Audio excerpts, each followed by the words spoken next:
இன்னைக்கு நம்ம பார்க்க போகிறது சூப்பர் சிங்கர் சீசன் 10 உடைய அடுத்த கண்டஸ்டண்ட்டான நம்மளுடைய கானா சேட்டு தாங்க.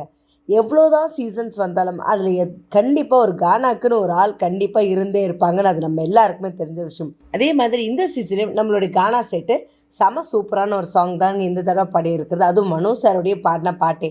அப்படி என்ன சாங்னு யோசிக்கிறீங்களா?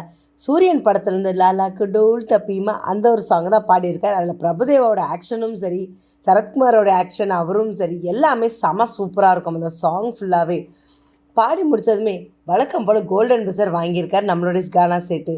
அதையும் தாண்டி மனோ சார் இருந்துட்டு நிஜமாகவே இது ஒரு பெரிய ஒரு விஷயம் தான் சொல்லணும். ஏன்னா தேவா சார்கிட்ட ஒரு கானா இதுக்கு அப்படின்னு சொல்லிட்டு எனக்கு கிடைச்ச முதல் சான்ஸு.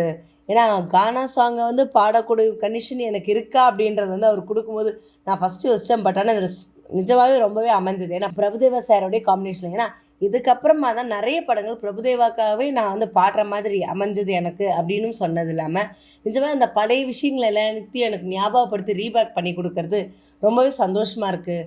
சூப்பராக பாடியிருந்தீங்க, வேறு லெவல், ஐ ரியலி என்ஜாய்டு அப்படின்னு சொல்லி முடித்ததுமே நம்மளோட சியான் சார் ஆஸ் யூஷுவல் நிஜமாவே செம சூப்பராக பாடியிருக்கீங்க. உங்களோட அந்த கான்ஃபிடன்ஸ் லெவல் நல்லாவே இம்ப்ரூவ் ஆகிருக்கு, சூப்பராக இருந்துச்சு, நிஜமாவே வேறு லெவலில் பாடிட்டீங்க, அது உங்களோட ஸ்டைலில் இந்த சாங் நீங்கள் சூப்பராக பர்ஃபார்ம் பண்ணியிருக்கீங்க அப்படின்னு சொன்னாங்க. உடனே நம்மளுடைய சுஜாதா மேடம் இருந்துட்டு என்னம்மா பாடிட்டீங்க, நிஜமாக செமையாக இருந்துச்சு. அதாவது மனோ சார் அவர் பாடின ஒரு இதுக்கும் உங்களோட இதுக்கு நீங்கள் பாடி இருக்கிறதுக்கும் நிஜமே செம சூப்பராக இருந்துச்சு. ஆரம்பித்த தினமும் ஒரு மாதிரி இருந்தது அவரோடதில். பட் ஆனால் முடிக்கும் போது ஃபுல்லாக உங்களோட இதில் எடுத்திருந்து செம சூப்பராக பண்ணியிருந்தீங்க, நிஜமாக ரொம்பவே நல்லா இருந்து, ஐ என்ஜாய்ட் இட் அப்படின்னு சொன்னாங்க.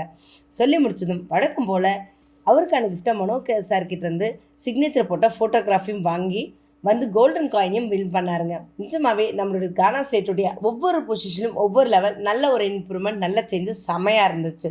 ஸோ உங்களுக்கு கானா சேட்டுடைய பர்ஃபார்மன்ஸ் பிடிச்சிருந்தா உங்களோட கமெண்ட்டை கமெண்ட் பாக்ஸில் கொடுங்க. இந்த மாதிரி அடுத்தடுத்த இன்ட்ரெஸ்டிங்கான அப்டேட்ஸ்க்கு என்னோடய சேனலை சப்ஸ்கிரைப் பண்ணிக்கோங்க. பக்கத்தில் இருக்க பெல் ஐக்கானும் கிளிக் பண்ணிக்கோங்க, நோட்டிஃபிகேஷன் மிஸ் பண்ணாமல் இருக்க.